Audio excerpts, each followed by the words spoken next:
kwento ko lang ha, kagabi, habang nagpapaantok ako, pumunta ako sa Netflix kasi syempre, gusto ko yung mga chill-chill sa movie. And then, I went to the old movie na si Sarah saka si John Lloyd.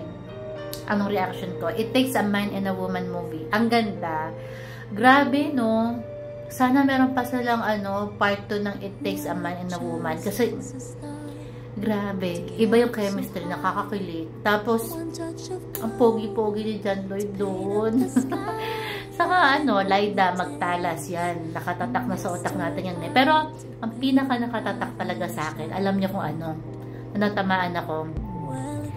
Lahat naman ng movies ay may values at saka lesson. Pero, pinaka tumatak sa akin, dahil napakagaling ng director at saka ng writer, kudos sa inyo, Star Cinema.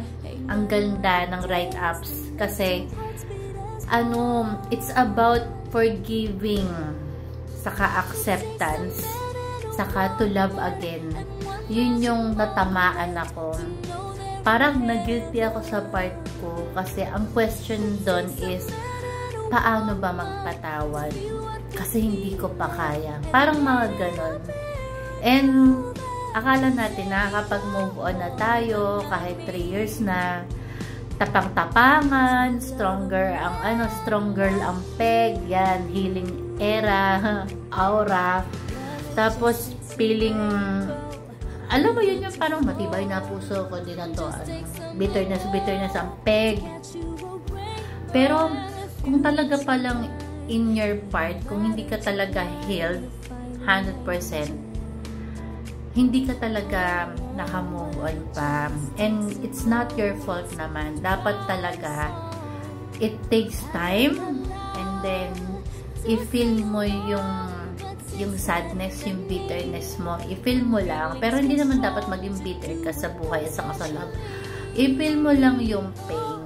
Yung mga naramdaman mo. Mag-self-reflect ka. Parang ganun yung nasa isip ko. Tapos, until time flies na maya-maya, ikaw rin mismo ang hihilom sa sarili mo.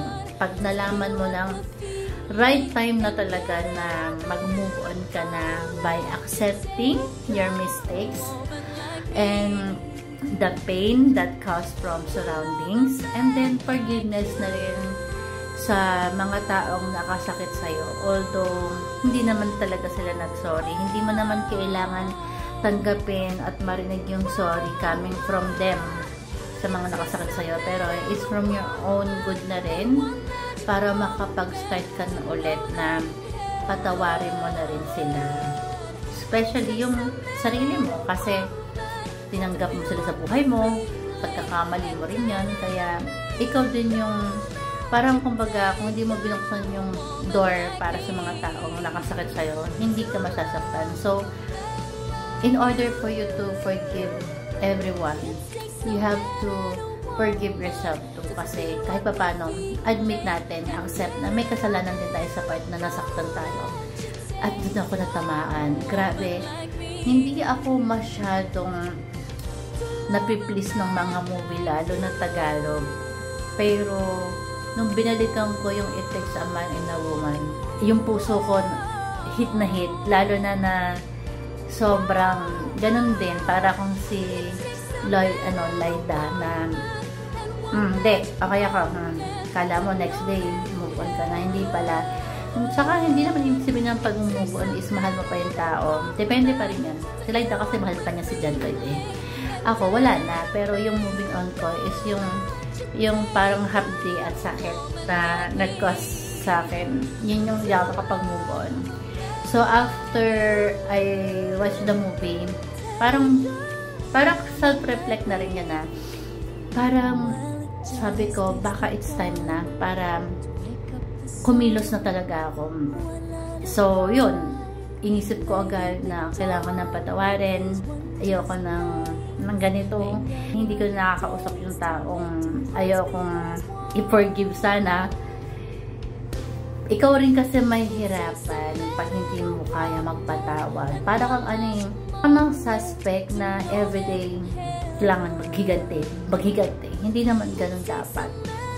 Kasi paano ka magkakaroon ng peace of mind saka healing heart paano ka magbabagong buhay kahit na back to zero ulit kung hindi mo kaya magpatawad. So, yun. So, sa lahat ng makaka-relate sa akin, panoorin niyo It Takes a Man and a Woman. Balikan niyo si Lyda at saka si John Lloyd at saka si Sarah. Kasi, hindi lang kayo mai-enjoy dun sa movie ulit at ibang klase talaga ang John Lloyd and Sarah tandem.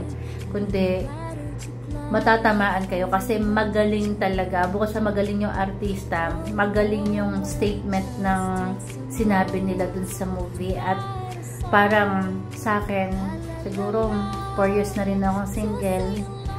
Sabi ko, tama na tong bitterness ko. Tama na yung sama ng pakiramdam ko sa mga tao. Baka it's time na to really heal myself 100%. So, alisin ko na yung negativity. Gigising na ako ng may positiveness sa puso at isip. Tapos, continue ko na lang magbagong buhay para sa mga goals ko at saka manifesting ng mga positive, na mga iniin ko sa buhay. Kasi, the more na masama ang loob ko, the more na universe will not gonna give what I want. Parang ganon. Hindi pupunta yung blessing sa akin kung araw-araw kung sinasaktan yung sarili ko sa sama ng loob. Kaya, ang dami ng sign eh. Bukod dun sa movie na yon na hindi ko ma-intention na panoorin at hindi ko rin intention na mag-subscribe ulit sa Netflix. Pero, ang daming sign kagabi. So, sabi ko, baka it's time na. So, alam mo yung parang natulog ako ng maluwag ang puso ko. Gumising ako ng napakagaan. And I need to put the smile on my face even without social media. Even without posting. Kahit walang camera, walang photos, walang videos na ipopost, masaya ako deep inside. So, yun lang yung naging reaction ko na sa movie. And panoorin niyo ha, guys. Thank you and have a wonderful Wednesday, everyone. And happy Baclaran Day. See you later, Baclaran. To make two hearts beat as one.